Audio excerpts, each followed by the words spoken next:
Bismillahirrahmanirrahim. Assalamu alaikum. Welcome to Pulse America News. I am Kundi, and today I am bringing you one of the most critical and eye-opening analyses of what is currently unfolding in the Middle East region. Stay with me till the end, because what I am about to share with you is going to completely change the way you look at this entire situation. The world is standing at a turning point right now, and if you are not paying attention, you are going to miss the biggest geopolitical shift of this entire generation. So, let us get straight into it. The situation developing in the Middle East has now reached a level that many international defense analysts and geopolitical experts had warned about for years. What we are witnessing today is not just a regional conflict anymore. This has transformed into something far larger, far more complex, and far more dangerous than anything we have seen in recent decades. The tensions between major world powers and regional forces have escalated to a point where every single move is being watched by governments, military analysts, and ordinary people all around the world. And the consequences of what happens next are going to be felt globally, not just in the region. Let us talk about the military technology side of this situation first, because this is where things get truly remarkable. Military experts who have been tracking the development of regional missile programs have pointed out that the technological advancement seen in recent years has been extraordinary.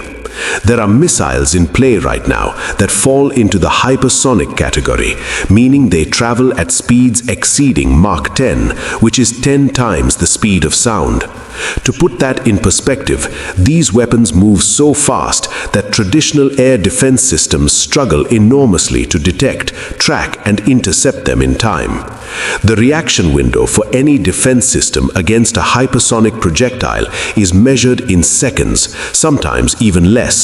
This is not theory, this is the documented reality of modern military technology. The range capabilities of these weapon systems are also worth understanding. Some of these missiles have operational ranges of around 1,600 to 1,700 kilometers, while others in the longer range category can reach targets at 2,000 or even beyond.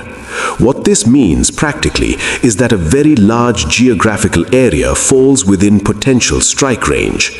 Military installations, infrastructure, and strategic assets spread across a wide region are all theoretically within reach. This changes the entire strategic calculation for every actor involved in this situation. Now here is something that the mainstream conversation often misses entirely: the concept of maneuverability in modern missile systems. Older ballistic missiles followed a predictable arc. You could, with a sophisticated enough radar system, calculate where they were going and attempt an intercept. But modern maneuvering re-entry vehicles and hypersonic glide vehicles do not follow predictable paths. They can change direction mid-flight, which makes the job of any defensive system exponentially harder. Intercepting something that can suddenly change its trajectory is a completely different challenge compared to intercepting something on a fixed path. Defense analysts have been talking about this gap in defensive capabilities for years. The air defense systems that were once considered highly reliable and nearly impossible to overwhelm are now being seriously questioned by military experts. When you look at the data coming from active conflict zones around the world, the effectiveness rates of even the most advanced missile defense systems drop significantly when they are faced with large volleys of incoming projectiles combined with advanced maneuvering capabilities. No system, regardless of how sophisticated it is, has a perfect interception record when dealing with coordinated, multi-vector, high-speed attacks. This is a fundamental limitation of physics and reaction time, not a failure of engineering alone. I am Kundi from Pulse America News, and I want to make sure you are understanding the full picture here. What we are seeing unfold is not just about missiles and defense systems. This is about the reshaping of power dynamics in one of the most strategically important regions on the planet. The Gulf region sits on top of some of the world's most significant energy resources. The oil and gas flowing from this region does not just power cars and homes, it powers economies, it powers industries, it powers the global supply chain that brings you everything from the food on your table to the electronics in your hands. China is also an important actor here, even though it may not be the most visible one in the immediate headlines. China has significant economic interests throughout the Middle East. The Belt and Road Initiative has created important relationships and investments across the region. China is also one of the world's largest importers of Middle Eastern oil. Any major disruption to regional stability affects Chinese economic interests directly. China also has growing influence in the region diplomatically, having famously brokered a normalization agreement between regional rivals previously. Chinese diplomatic engagement in the current situation is something that serious analysts are watching closely. Now, let us come back to the core question of where this is all heading. I am Kundi on Pulse America News, and I want to give you a genuine analysis rather than just dramatic predictions. The honest answer is that the situation contains multiple possible trajectories, and which one materializes depends on decisions being made by human beings in extremely high-pressure circumstances. History shows us that conflicts can escalate beyond what any party initially intends, and it also shows us that back-channel diplomacy can produce surprising breakthroughs even when the public rhetoric seems completely intractable. The conditions for de-escalation exist. There are parties in the region who have strong economic incentives to see the fighting stop. There are diplomatic channels that remain open even during the height of tensions. There are third-party mediators who have relationships with multiple sides. The question is whether the political will exists to use these tools, and whether decision-makers on all sides can find a formula that allows them to step back from the brink without appearing to have lost face domestically. The conditions for further escalation also exist. There are actors who feel that they have been pushed into a corner and have no choice but to respond with maximum force. There are domestic political constituencies that demand a tough posture. There are historical grievances and ideological commitments that make compromise feel like betrayal to certain audiences. The risk of miscalculation, where one side misreads the other's signals and takes an action that triggers an unintended response, is very real in an environment this charged. What regular people, ordinary families, working men and women around the world should understand is that they are the ones who ultimately pay the price for these conflicts. Higher fuel prices at the pump, more expensive food at the grocery store, jobs lost because companies cannot afford higher input costs, retirement savings hit by market volatility, loved ones deployed to dangerous places, refugees fleeing impossible situations. The human cost of conflict is always borne by those who had the least to do with starting it and the least power to stop it. The responsibility on those in positions of power and decision-making authority is enormous. History will judge the choices being made right now. Future generations will look back at this moment and ask whether the people in charge had the wisdom, the courage, and the genuine concern for human welfare to pull back from catastrophe.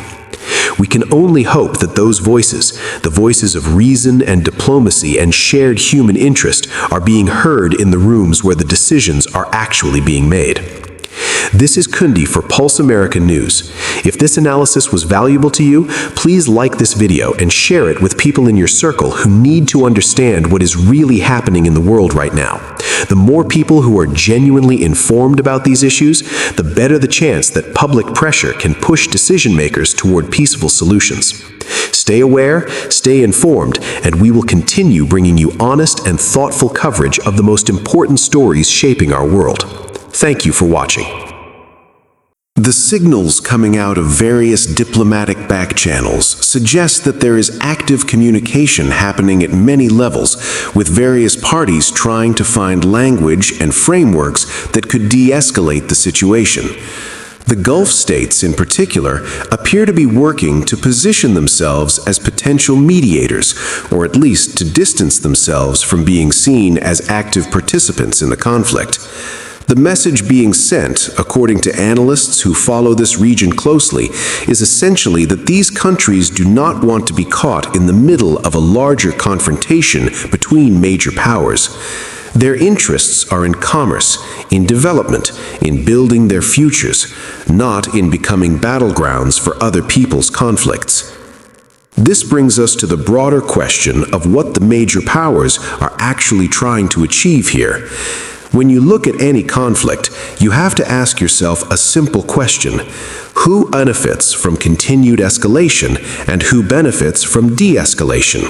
The answers are not always obvious, and they are not always the same as what the official narratives suggest. There are economic interests involved. There are domestic political considerations. There are long-term strategic calculations about influence and power in the region. There are historical grievances and alliances that go back decades. Untangling all of these threads is the work of serious analysts, not just headline readers. What we do know is that the American military posture in the region has been significant for decades. There are bases, facilities, and strategic assets spread across multiple countries in and around the Gulf. These represent enormous investments and strategic capabilities, but they also represent vulnerabilities. Every military asset, no matter how powerful, has a physical location, and physical locations can be targeted. The conversation about the vulnerability of forward-deployed military assets to modern precision strike capabilities is one that has been happening in defense circles for years. We are now potentially seeing that theoretical conversation become very real and very practical. The question of what options are available to decision-makers in Washington is a critical one right now. A policy of continued escalation carries enormous risks, as we have been discussing, but a policy of rapid de-escalation and withdrawal carries its own set of political and strategic costs. There are allies whose security commitments need to be honored. There are strategic interests that have been built up over decades that cannot simply be abandoned overnight. The political cost domestically of appearing to back down from a confrontation is real and significant. Leaders on all sides of this are facing constraints that limit their freedom of action in ways that outside observers do not always appreciate. Europe finds itself in an extraordinarily difficult position as well. European nations are dealing with their own energy security challenges following the disruption of traditional supply routes from Russia. The gas situation in Europe has been difficult, and Middle Eastern energy was seen as part of the solution to that challenge. Now, with instability in the Middle East growing, that potential lifeline looks less reliable. And yet, some European nations are apparently considering or even moving military assets toward the region, ostensibly to support alliance commitments. From a purely strategic standpoint, this looks like adding complexity to an already extremely complicated situation. The Italian, French, and British governments all have their own domestic political pressures, their own alliance obligations, and their own economic interests in the region. None of them want to see a full-scale regional war. None of them can easily afford the economic consequences of sustained conflict, disrupting energy supplies and trade routes. But they are also locked into alliance structures and political commitments that make it very difficult to simply step back and disengage. Russia, meanwhile, is watching all of this very carefully. Russia cut off gas supplies to much of Europe following the breakdown of relations over the Ukraine conflict. This has given Russia significant economic leverage over European nations that are still dependent on energy imports. The Middle Eastern conflict adds another layer of complexity to an already strained energy market. Some analysts suggest that a prolonged Middle Eastern conflict actually serves Russian economic interests by keeping energy prices elevated, since Russia, despite sanctions, is still a major energy exporter. When conflict disrupts this region, the effects ripple outward in every direction. We are already seeing reports of oil prices climbing significantly, with figures being discussed in the range of $93 per barrel, and analysts warning that continued instability could push prices dramatically higher. Think about what that means for everyday people around the world. When oil prices go up, transportation costs go up. When transportation costs go up, the price of literally everything goes up. Food, medicine, electronics, clothing. Every single thing that gets moved from one place to another becomes more expensive.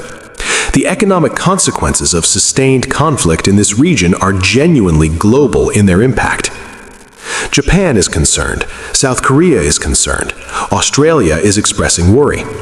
These are countries that are thousands of kilometers away from the conflict zone, but they are deeply connected to the stability of Middle Eastern energy supplies. The interconnected nature of the global economy means that what happens in one region sends shockwaves everywhere else. This is not an exaggeration, this is simply how the modern world works. Let us also look at what is happening with international aviation. Flight routes over conflict zones get suspended or rerouted. Airlines face massive cost increases when they have to fly around areas of active military activity. These increased costs get passed on to passengers and cargo customers. Supply chains that depend on air freight get disrupted. The knock-on effects of airspace closures in a region as geographically central as the Middle East are enormous. Airlines from dozens of countries are affected. Tourist industries in neighboring countries suffer. Business travel drops. All of this because of the military escalation we are discussing.